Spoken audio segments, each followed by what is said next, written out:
So today we're going to be demonstrating two different language approaches.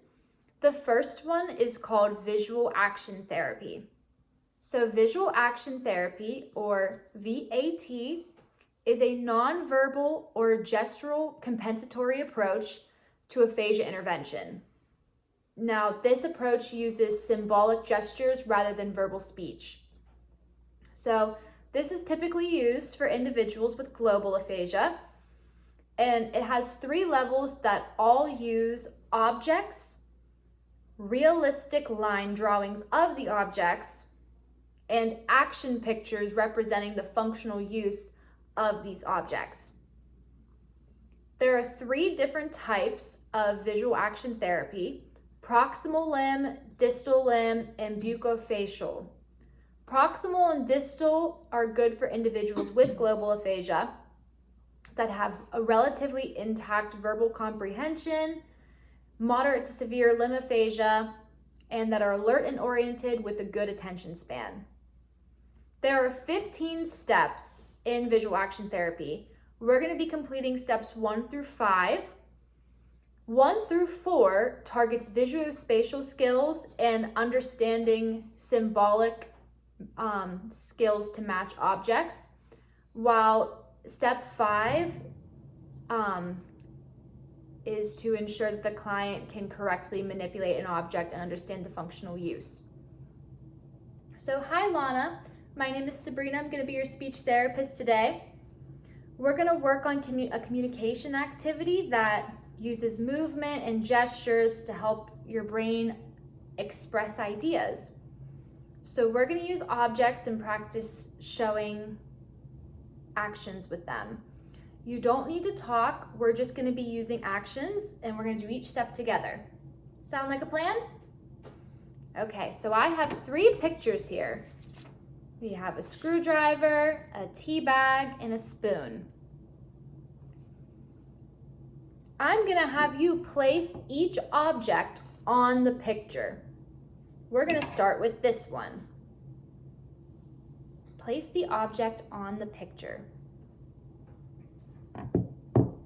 That was a really good try.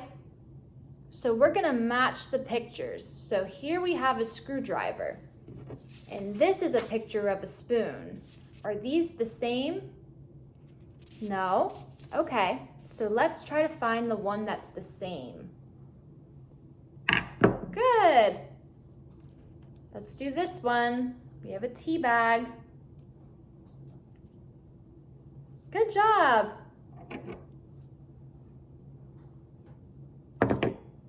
Good. Okay. So now, I'm going to take these away.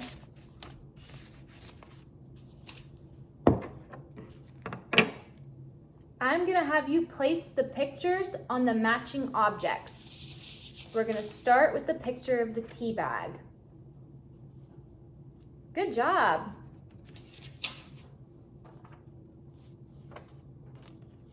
Good.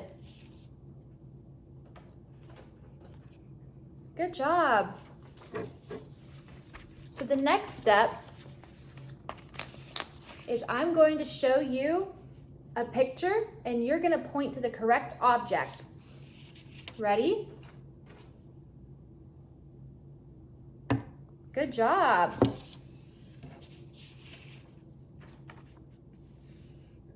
Good.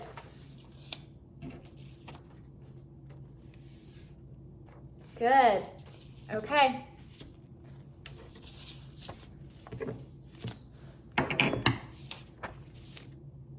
Now I'm going to show you an object, and I'll have you point to the correct picture.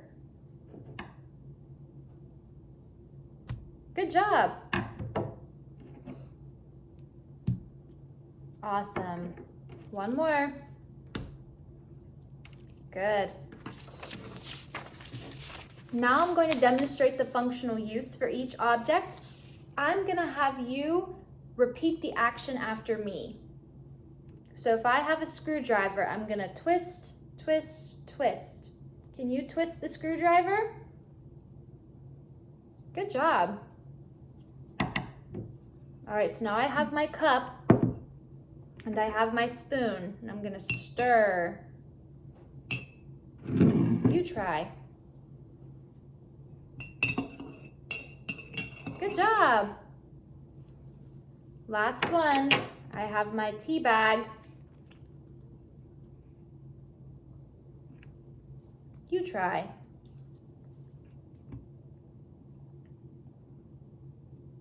Good job.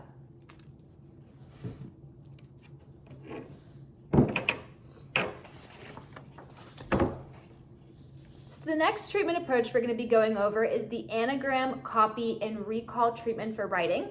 So this treatment approach is an evidence-based approach that targets lexical skills. The intervention is used for individuals with severe aphasia and agraphia. And these are for clients who are having difficulty writing single words. Now, in the cases for clients with severe aphasia, it's important to choose functional words when verbal expression isn't effective for communication of basic wants and needs. Now, the clinician will usually pick 25 to 40 different words and work on 5 to 10 per session. Now, this treatment approach is very redundant and very repetitive, so it's important to practice at home, but it's also important to keep motivation high during it. There's 4 steps. First is test. You're going to show an image of a word and have the client write it. If they get it correct on the first try, then you move on to the next word. But if they don't, then you move on to step 2, which is anagram. Providing letter tiles in a random order, the client will have to put the letters in the correct order to spell the word. After that, the client will copy it using that model 3 times each. Then the visual tiles and the model will be taken away, and the clinician will show an image of the word again, and the client will have to write it to recall the correct way to spell the word. So Lana, today we're going to be working on a writing activity to kind of make it easier for your brain to help you spell words. So sometimes after a stroke or TBI, the brain knows what we want to say or write, but we have a difficult time getting it out. So this activity is going to help strengthen that connection, and we're going to practice spelling words in several different ways, several times each, to practice the words so it becomes easier and more automatic over time. So I'm going to start by showing you a picture of you. Can you write your name for me?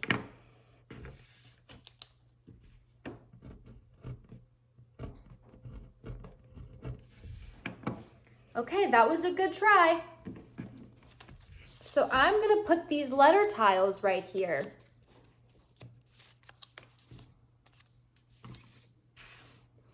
Can you put them in the correct order for me? So we're trying to spell Lana. What would be our first letter?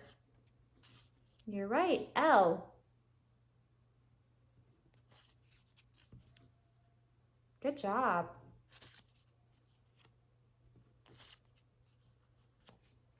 Great work.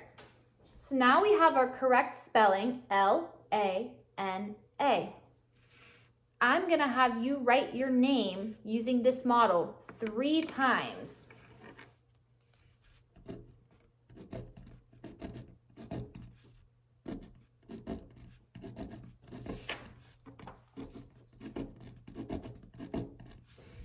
Great job. Okay, now I'm going to take this away. Here's a new sheet of paper. Can you spell your name?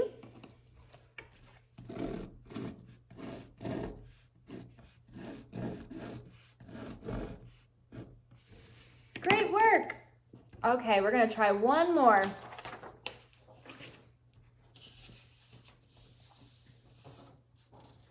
Looking at this picture here, can you write the word cold?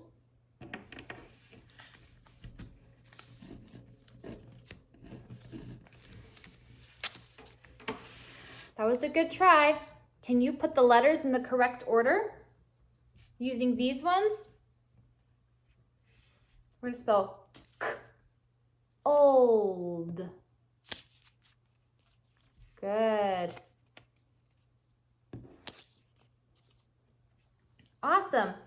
Now I'm going to have you write it 3 times each right here for me.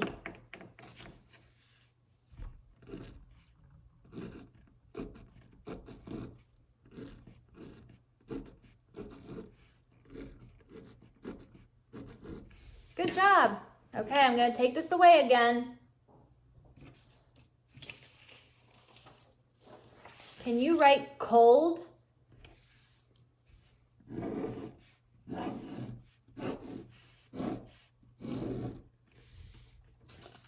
Great work. And this concludes our treatment demonstrations for the anagram copy and recall treatment for writing and the visual action therapy.